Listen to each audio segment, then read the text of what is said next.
There you are, dear one. You keep me waiting a bit, now to think. Oh dear. Are you still getting lost around the mansion? I suppose that's to be expected. Don't worry.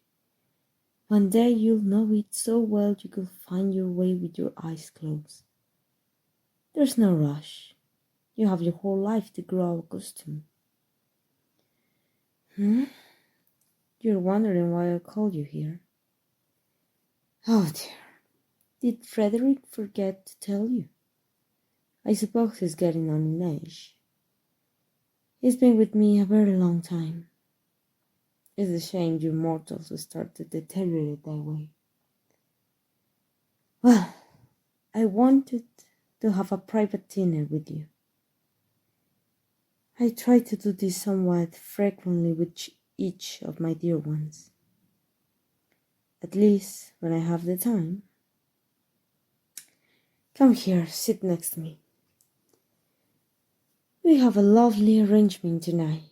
Roast beef and spinach salad and an assortment of dry fruits. I'm told they are quite delicious. Of course I won't be eating, darling. I can only consume blood. It does awful things to me if I try to eat anything else. You'll be the only one eating, but we can talk together while you do.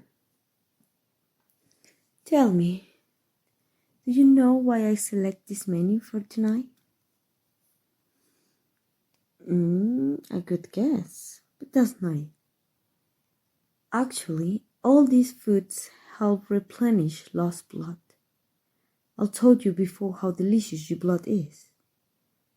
I'm considering making a snack of you every so often and having you eat a lot of iron-rich foods to make it up for it.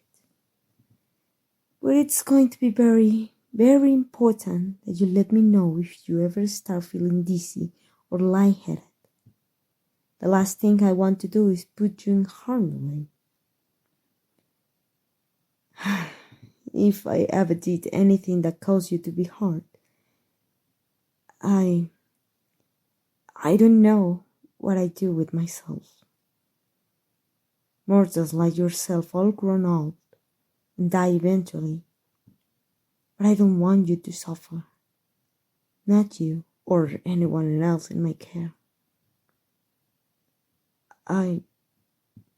It's nothing. Please eat. I want you to enjoy this evening.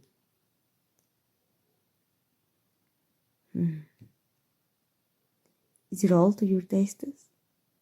I can have the kitchen bring in something else if you would like. Good. I'm glad you like it. Though I enjoy my work, my true passion is studying on my dear ones. Your smiling faces mean the world to me. Worried? My dear, if I look worried to you, then I'm afraid it's just your imagination. Let's talk no more of it. Just keep enjoying your meal. Actually, perhaps I should enjoy a meal on my own. I know it's not your turn again yet, but perhaps just a little snack. Show me your neck, dear.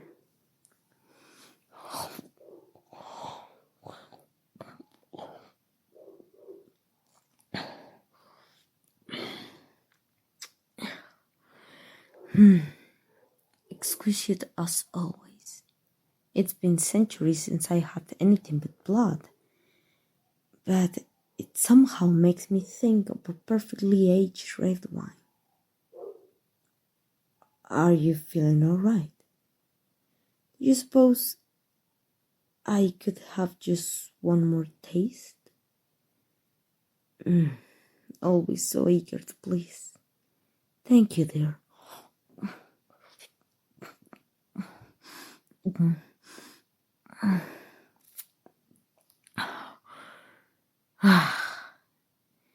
Honestly, I want more. But that will have to do for now. I'll spoil my own dinner if I take any more. Even more frightening is the thought of spoiling you. Do forgive me, dear one. I really should exercise more self-control. But even a nation being like me suffers from moments of weakness. It's very sweet of you to say so, but I'm far from perfect. Sometimes I think my dear one deserves a better caretaking than me. No, I'm fine. I'm sorry for spoiling an otherwise lonely evening with such glum thoughts. Please, my dear, I said I don't want to talk about it. It is my duty to care for you and keep you happy. And the last thing you need is to be caught up in my own personal issues.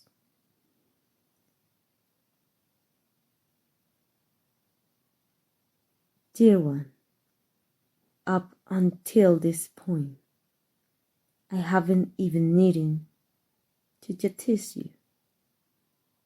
You've been wonderfully thoughtful and obedient to me. I will hate for you to run that street tonight. Well, if it's that important to you, perhaps I will relent this one, in recognition of your good behavior.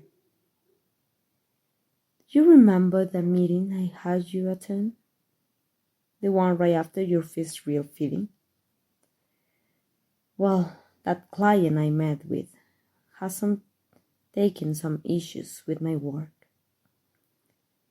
It's very frustrating because things I only went aware because he deviated from the plan. I'm sure that everything will have gone smoothly if he simply done his assignment part. Well, you see, he was supposed to capture the royal family and nobles alive. When they saw that the commoners were no longer loyal, the king would have abdicated the throne and accepted banish to save himself and his family, and the nobles will have support my client as the new king to stay in his good graces. If any royalty or nobles escape, it will make no difference. But that British oaf decided to execute them all instead. He paid off some of the guards to find and kill every royal and noble they could find. The problem is, a prince escaped. Had he done this bloodlessly, there would be no issue. After the king abdicating, the prince would have no claim to anything. But trying to kill everyone else who had claim to the throne only works if you kill absolutely everyone. He's taken the crown, but the commoners are split on whether his claim is legitimate. And now he has the gall to blame me for his bumbling incompetence. It's always a risk, of course, but these groundless commoners usually fall into two categories. Either they completely fail, and thus not have the power to treat me, or they succeed. I can only begrudge minor details.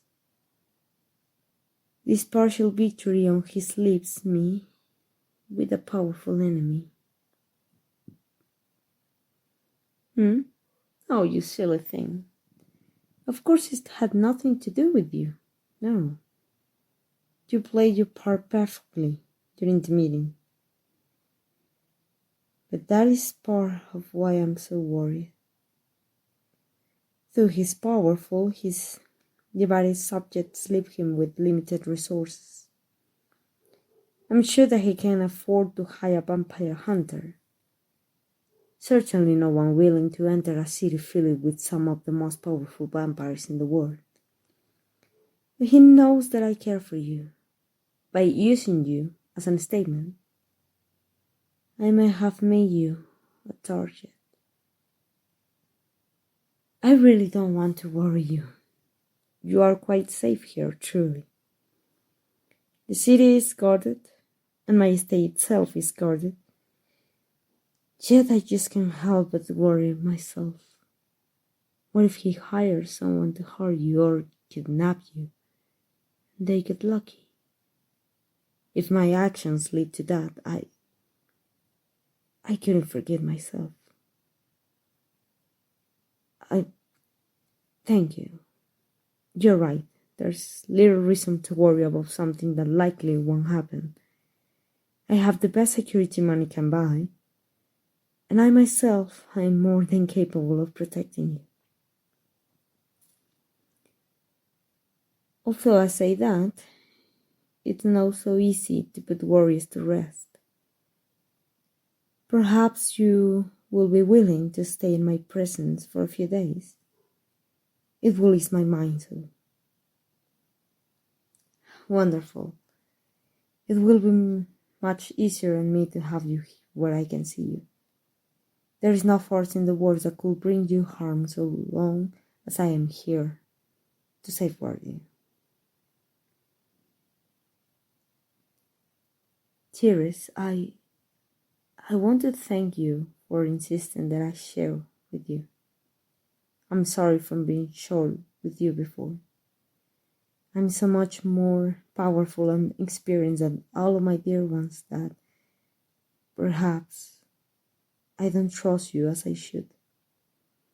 Mortals can show surprising strength and insight at times, and it means so much to me that you care about my well-being, just as I care about yours.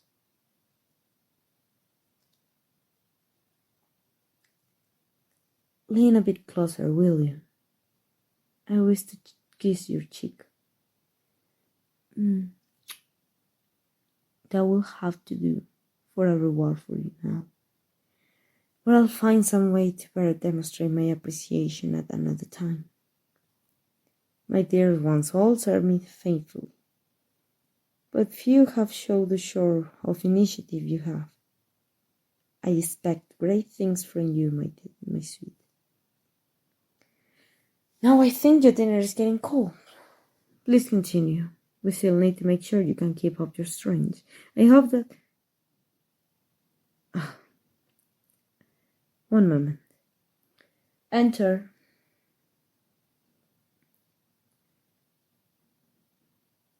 John? Where is... He... All right. I'm sorry, dear. Something has come up that needs my attention. You'll have to finish dinner without me. I'll come see you again as soon as I can. Enjoy the rest of your evening, dear.